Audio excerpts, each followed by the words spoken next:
I'm Charles, 38 male. I live alone now in a two-bedroom apartment that still feels too big, surrounded by half-unpacked boxes that serve as monuments to a life that imploded. By trade, I'm a graphic designer, spending my days creating clean, logical designs for clients, a stark contrast to the messy, unpredictable reality of my personal life. The most important part of that life, my 8-year-old daughter Lily, is the reason I'm fighting the toughest battle I've ever faced. This is the story of how my ex-wife, Sarah, tried to use my darkest moments against me, twisting my past struggle with depression into a weapon to prove I was an unfit father. She almost succeeded in breaking me, but she made one critical miscalculation. She underestimated the power of the truth and the integrity of the one person who witnessed her deception. Before this story unfolds, I'd love to connect with you. Please let me know in the comments where you're watching from and what time it is in your corner of the world. It's amazing to see how far these stories can travel. The peace that settled over my apartment in the first few months after Sarah left was thin and fragile, like a sheet of ice over deep, cold water. On the surface, things were calm. The shouting had stopped. The constant tension that had coiled in my stomach for the better part of 2 years had finally begun to unwind. I could breathe again, or at least I was relearning how. My work as a graphic designer had always been my sanctuary, a place of order and control, and I threw myself into it with a renewed focus. I took on new projects, worked late hours, and found a quiet satisfaction in bringing a client's vision to life on a screen. The logic of color theory and the clean lines of a well-designed logo were balms to my fractured soul. My life revolved around two poles, my work and my daughter Lily. She was 8, a bright, sensitive girl with her mother's sharp eyes and my pensive nature. Our 50-50 custody arrangement was the cornerstone of our separation agreement, a non-negotiable point for me. My days with Lily were sacred. We built sprawling Lego castles that defied gravity, had picnics on the living room floor when it rained, and worked our way through every animated movie ever made. I would watch her sleep, her small chest rising and falling, and feel a love so fierce and protective it was almost painful. She was my reason for everything, for getting out of bed, for fighting the lingering shadows of my depression, for building a new life from the wreckage of my old one. The depression had been a brutal chapter. It descended about 2 years before the separation, a fog that muted colors and stole joy. It wasn't a dramatic cinematic breakdown, but a slow, creeping erosion of self. I felt heavy, disconnected. Getting through a workday felt like running a marathon. Conversations with Sarah became minefields of misunderstanding and frustration. I knew I needed help, and to my surprise, Sarah had initially seemed supportive. "Of course, Charles," she'd said, her hand on my arm, her voice laced with a practiced concern I hadn't yet learned to distrust. "We'll get you through this, we will." That "we" led me to Dr. Anya Sharma, a therapist who specialized in marriage and family counseling. The idea was for me to have individual sessions to manage the depression, and for us to have joint sessions to work on our crumbling marriage. I clung to that plan like a lifeline. I went to my sessions every week, did the hard work of untangling the knots in my mind, and started medication that slowly, painstakingly began to lift the fog. I was getting better. I felt the light returning, the weight lessening. I was starting to feel like myself again. The peace in my post-separation apartment was a testament to that work. It was a peace I had earned. Sarah and I communicated through a court-mandated app, our exchanges clipped and transactional, focused solely on Lily's schedule. It was functional, if not warm. I thought we had found a way to coexist as co-parents. I believed the war was over and we were now just two separate nations managing a shared border. I was wrong. The war wasn't over, Sarah was just reloading. The first hint of trouble came not as a bang, but as a whisper. It was a comment from Lily after I picked her up from school one Tuesday. "Mommy says you're sad a lot," she said, not with malice, but with a child's simple curiosity, repeating a line she didn't understand. I knelt down and looked her in the eyes. "Daddy was sad for a while, sweetie," I explained gently. "But I got help and I'm much better now. Everyone gets sad sometimes, right?" She seemed to accept this, and we moved on to the more pressing topic of what flavor of ice cream was superior. But the comment lingered in my mind. Why was Sarah talking to our daughter about my mental health? It felt less like a concerned observation and more like she was planting a seed. A few weeks later, an other comment: "Mommy says you have to take special medicine to be happy." This time, a chill went down my spine. This was no longer an innocent observation. This was a narrative. Sarah was crafting a story about me, and she was using our daughter as the first audience. The fragile piece I had so carefully constructed began to crack. The ice was thinning, and I could feel the cold water underneath, threatening to pull me back down into the dark. The narrative Sarah was building escalated from quiet whispers to our daughter into a full-blown campaign. It was subtle at first, designed to chip away at my confidence and plant seeds of doubt in the minds of others. It started with the school. I received an email from Lily's third-grade teacher requesting a meeting. When I arrived, the teacher, a kind woman named Mrs. Gable, looked at me with an expression of deep, misplaced concern. She explained that Sarah had called her, expressing serious worries about my emotional stability and my ability to provide a consistent environment for Lily. She detailed the teacher I had a history of severe chronic depression and that she was worried I was unstable. I sat there in that tiny chair staring at the cheerful posters on the classroom walls, feeling the blood drain from my face. My hands grew cold. I tried to explain, my voice sounding weak even to my own ears. I did go through a period of depression, I said, trying to keep my tone level. It was during a very difficult time in my marriage, but I sought professional help and I have been in recovery for over a year. I am fully capable of caring for my daughter. Mrs. Gable nodded, but her eyes were filled with the kind of pity that feels like a judgment. Sarah had gotten to her first.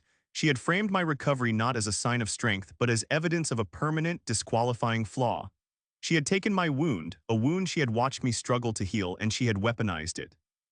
The next front was our mutual friends. People I had known for years started acting strangely around me. Conversations would halt when I entered a room. Friends would call to check in, their voices laced with an awkward, interrogative sympathy. "Hey man, just wanted to see how you're really doing," one of them asked, the emphasis on really telling me everything I needed to know. Sarah had been busy. She was painting a picture of me as a tragic, fragile figure, teetering on the brink of another breakdown, a man who couldn't be trusted with his own child. She was a master of concern trolling, framing her slander as genuine worry. "I'm just so worried about Charles," she would say, her voice trembling with feigned emotion. "He tries to put on a brave face, but I know how dark things can get for him. I have to put Lily's safety first." The most painful part was how she twisted the very things I had done to get better. My commitment to therapy, that was proof I was still deeply unwell. The medication that had saved my life, that was a cocktail of psychotropic drugs that made me unpredictable. My quiet, introverted nature, a part of my personality since I was a child, was now reframed as social withdrawal and a symptom of a depressive relapse. She was a brilliant storyteller, and she had cast me as the villain in the story of my own life. I felt utterly helpless, like I was trying to fight a ghost.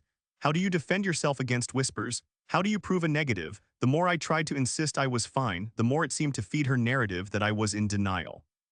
The breaking point came in the form of a thick manila envelope delivered by a process server. My hands shook as I opened it. It was a court filing. Sarah was petitioning the court for an emergency hearing to grant her sole custody of Lily. The words blurred as I read the attached declaration. It was a masterpiece of fiction, a carefully constructed tapestry of lies woven with just enough truth to be believable. It detailed my history of mental instability, my erratic behavior, and my inability to provide a safe and stable home. She cited the teacher she had called, the friends she had poisoned against me. She even twisted my work as a freelance graphic designer, suggesting my flexible hours were a sign I couldn't hold down a real job. Every line was a dagger. I felt the air leave my lungs. I sank onto my couch, the papers scattered around me, and the world went gray. The fog I had fought so hard to escape was rolling back in, thick and suffocating. She knew exactly where to strike because she had been there when I was at my most vulnerable. She knew every fear, every insecurity, and she was using them all to take my daughter away from me. It was the ultimate betrayal, and for a moment I truly felt broken. The day after the legal papers arrived, I found myself sitting in the waiting room of Dr. Sharma's office. The familiar space, usually a source of calm, felt alien. The soft beige walls seemed to be closing in, and the gentle ticking of the clock on the wall sounded like a countdown to my doom. My hands were clenched so tightly my knuckles were white. When Dr. Sharma called my name, I walked into her office and collapsed into the armchair opposite her, the one I had occupied weekly for the better part of 2 years. I couldn't speak. I just handed her the thick stack of papers from Sarah's lawyer. Dr. Anya Sharma was a woman in her late 40s, with a presence that was both intensely focused and deeply compassionate. She took the documents from my trembling hand, her expression unreadable. She put on her reading glasses and began to read, her silence filling the room. I watched her face, searching for any reaction, shock, anger, pity, but she remained perfectly composed, her eyes methodically scanning each line of Sarah's venomous declaration. I felt a hot wave of shame wash over me. Here was the person who had guided me out of the darkness, who had celebrated my every small victory, now reading a document that painted me as a monster, a failure, an unfit father. The progress I had been so proud of felt like a lie. Sarah's words were so powerful, so convincing, that for a terrifying moment I almost believed them myself. When she finally finished, she took off her glasses and placed the papers neatly on the small table between us. She looked at me, her gaze steady and clear. Charles, she said, her voice calm and even, this is a gross misrepresentation of you, your condition, and your recovery. This is not an objective assessment of your mental health. This is a strategy. Her words cut through the panic. A strategy, that's what it was. It wasn't the truth. It was a tactic designed to inflict maximum damage. The shame began to recede, replaced by a slow-burning anger. She was there, doctor, I finally managed to say, my voice hoarse. She was the one who encouraged me to come here. She said we would get through it together. Dr. Sharma nodded slowly. I also remember our initial consultation when we discussed the plan for both individual and couples counseling.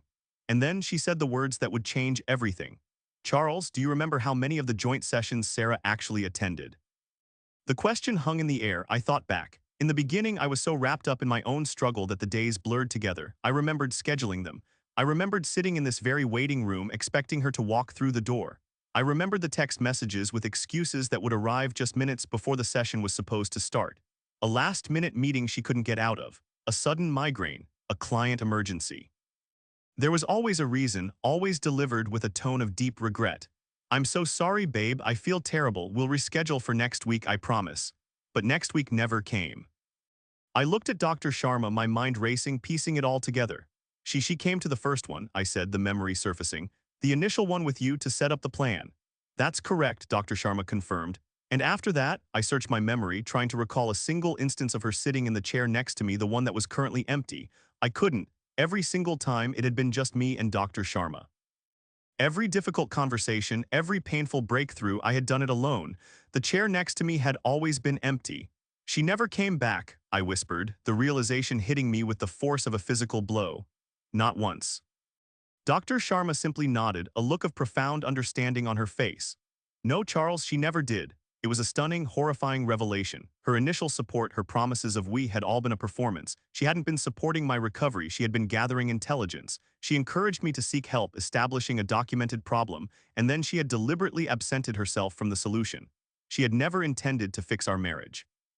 She was laying the groundwork for her exit strategy, creating a paper trail of my instability, while ensuring there was no record of her own refusal to participate in the healing process. The empty chair beside me wasn't just a symbol of her absence in my therapy, it was a symbol of her absence in our marriage. And now I understood. She wasn't just weaponizing my wounds, she was weaponizing a recovery she had actively sabotaged from the very beginning. Leaving Dr. Sharma's office that day, I felt like a different person than the one who had walked in an hour earlier. The suffocating despair had been replaced by a cold, hard clarity. Sarah's betrayal was deeper and more calculated than I could have ever imagined. But in that same moment of horrifying revelation, Dr. Sharma had handed me a shield. The truth. The empty chair was not just a symbol of Sarah's abandonment, it was evidence. My despair began to morph into resolve. This wasn't just a fight for my daughter anymore. It was a fight for my own story, for the truth of my own journey. The first thing I did was call David Chen, the lawyer my brother had recommended. He was a senior partner at a well-respected family law firm, a man known for his sharp mind and no-nonsense approach. I met him the next day in his sterile, intimidatingly organized office. I was a wreck, but a focused wreck. I laid out the whole story, from the beginning of my depression to the court filing, my voice gaining strength as I spoke. I told him about the therapy, my hard-won recovery, and Sarah's campaign of whispers. When I finished, I braced myself for the same pity or doubt I'd seen in others' eyes. Instead, David leaned back in his leather chair, steepling his fingers. Mr. Miller, he said, his tone professional and devoid of sentimentality, in custody disputes, mental health is a common and brutal battleground. Your ex-wife's strategy is textbook. They throw everything at the wall, hoping to create a picture of instability. It's ugly, but it's often effective. My heart sank. So what do? I asked, my voice barely a whisper. How do I fight this? David leaned forward, his eyes sharp. We don't fight fire with fire, we fight it with water. We fight her fiction with facts, cold, hard, verifiable facts. He then laid out the plan. It wasn't about slinging mud back at Sarah. It was about meticulously documenting my stability, my recovery, and my fitness as a parent. The work was quiet, painstaking, and emotionally draining, but it gave me a sense of purpose. It was the antithesis of Sarah's loud, dramatic slander. For the next few weeks, my life became about gathering evidence. David had me get signed affidavits from my clients, attesting to my professionalism, reliability, and the quality of my work. I reached out to the parents of Lily's friends, the ones Sarah hadn't managed to poison, and asked them to write letters about my interactions with my daughter, about the father they saw at birthday parties and playdates. I contacted my own family doctor for a letter confirming that the medication I was on was properly managed and had stabilized my condition effectively. Each piece of paper felt like a brick in a fortress I was building around myself and Lily. This was the quiet work of healing, not just from the depression but from the trauma of Sarah's betrayal. It was about reclaiming my own narrative, not with emotional appeals but with indisputable proof. While Sarah was busy telling stories, I was busy collecting facts. The most important part of this process was my continued work with Dr. Sharma. Our sessions shifted. We still talked about my feelings, but now they were grounded in the context of the legal battle. She helped me process the anger and the pain, channeling it not into rage but into a calm, focused determination. She taught me how to stay centered, how to not let Sarah's attacks trigger the old feelings of worthlessness. Your recovery is your strength, Charles, she told me in one session. The work you did, the resilience you showed, that is the truth. We just need to make the court see it. During this period, my time with Lily became even more precious. I shielded her from the conflict as best I could. Our days together were an oasis of normalcy in a desert of legal warfare. We baked cookies, went to the park, and I helped her with her homework. I made sure her life with me was predictable, stable, and filled with love.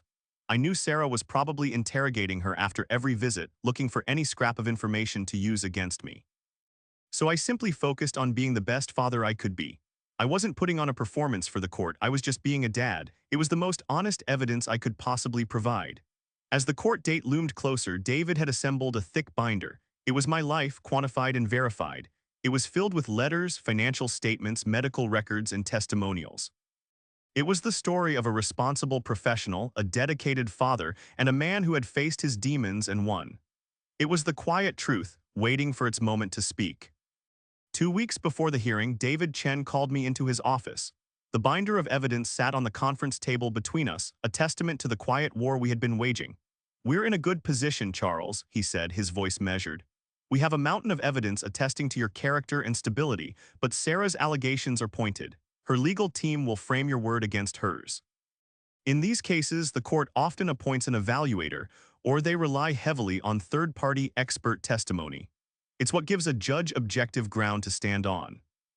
My stomach tightened. "So we need an expert." "We have one," David said, a rare, thin smile touching his lips. "The best kind, the one who was there. I've spoken with Dr. Sharma. She is willing to provide a letter to the court." Relief washed over me, so potent it almost made me dizzy. But David held up a hand. "Hold on, it's not that simple. A therapist's first duty is to their patient's confidentiality. She cannot and will not share the details of your sessions. That's your private space. However, she can speak to facts. She can confirm your attendance, your diagnosis, your treatment plan, and your progress. And she can confirm the attendance or lack thereof of other parties who were supposed to be part of that treatment plan." The empty chair, it was time for that unspoken truth to find its voice. David explained that he had formally requested Dr. Sharma to prepare a letter summarizing the factual history of my treatment, not the content but the logistics, the who, what, when, and where. It would be a professional statement submitted as evidence that would either corroborate or directly contradict the narrative Sarah had constructed. The weight of that letter felt immense. Everything hinged on it. A few days later, David emailed me a draft of the letter for my review before it was finalized and signed by Dr. Sharma. I opened the file with a trembling hand.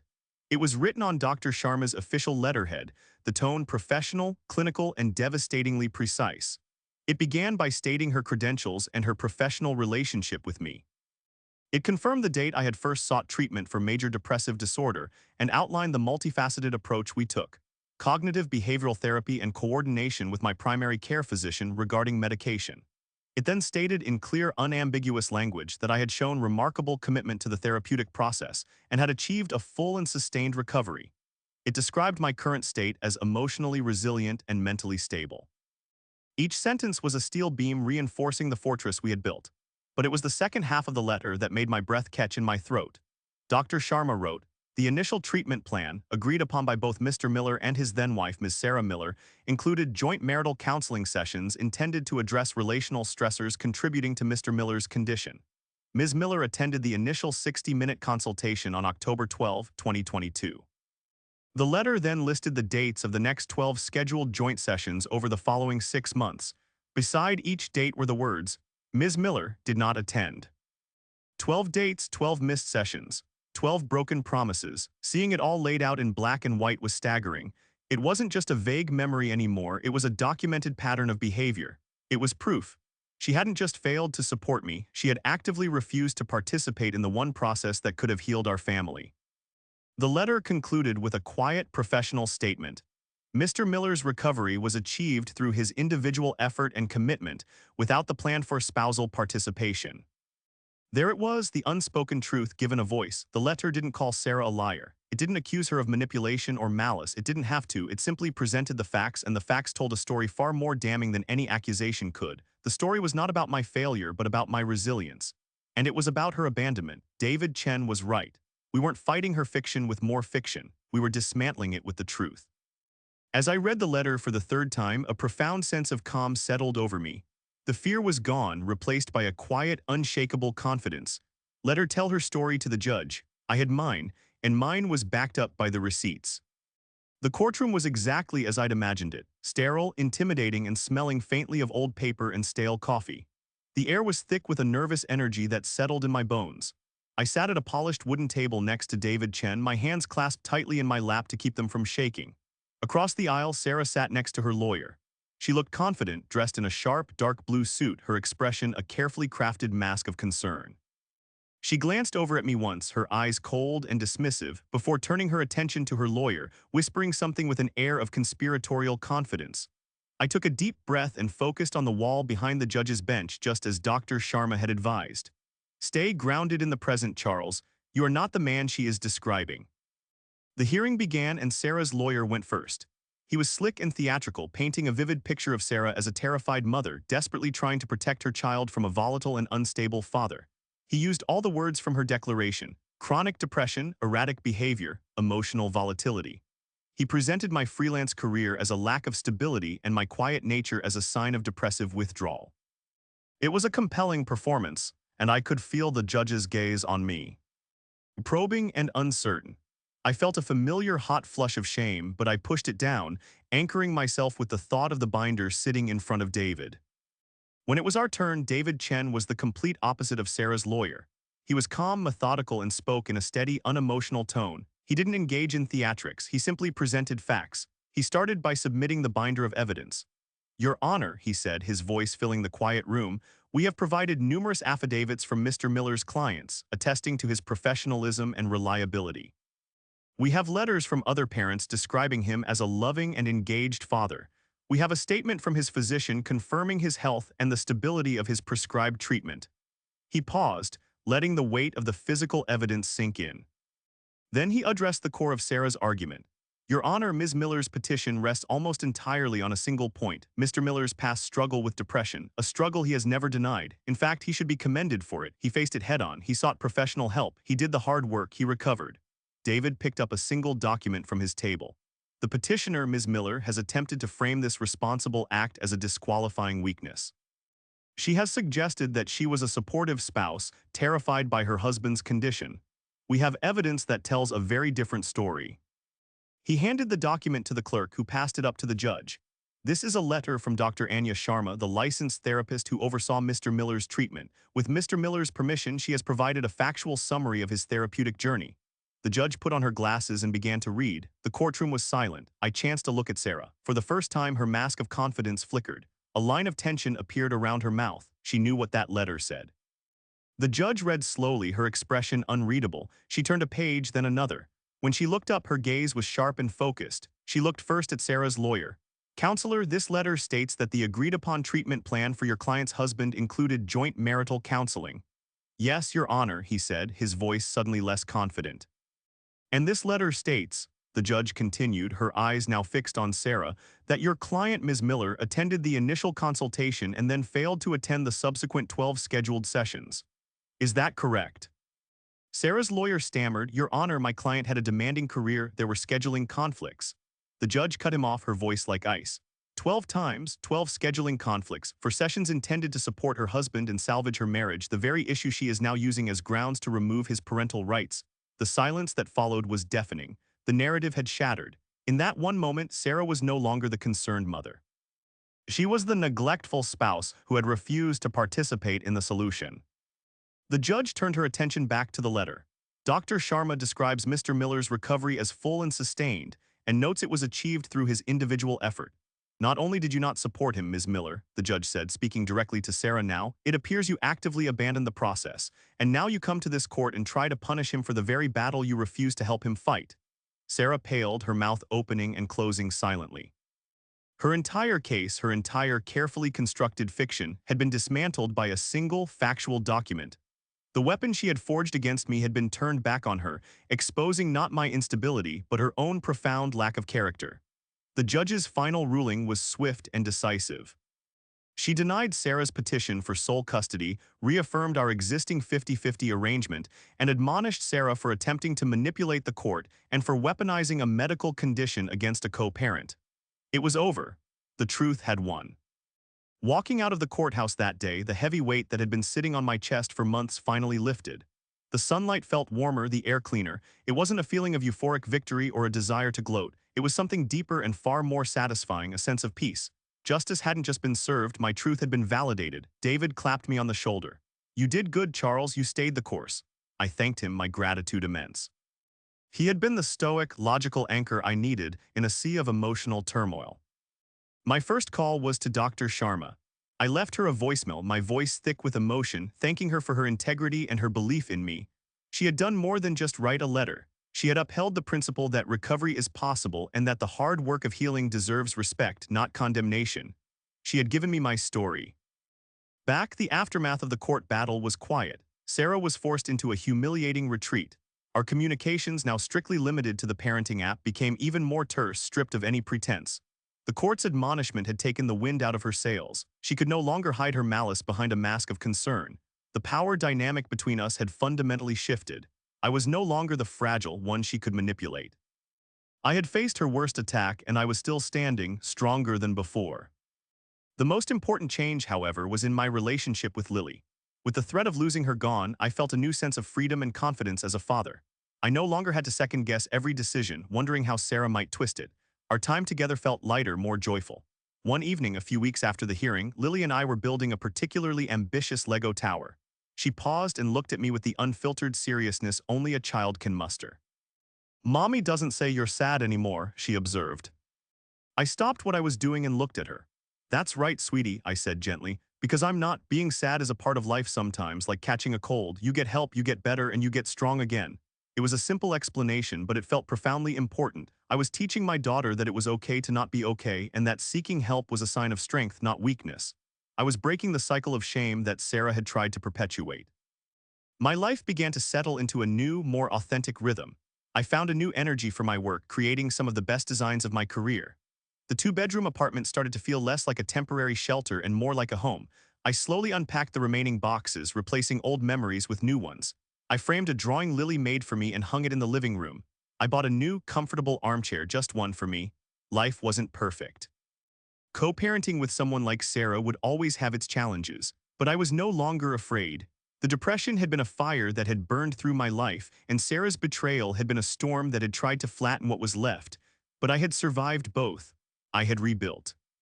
This new beginning wasn't about finding a new partner or erasing the past. It was about finding myself again. It was about understanding that my worth as a person and a father was not defined by my struggles, but by how I chose to face them. I had faced them with honesty, with courage, and with an unwavering commitment to getting better for myself and for my daughter. And in the end, that was the only truth that mattered. The peace I now felt wasn't fragile like before.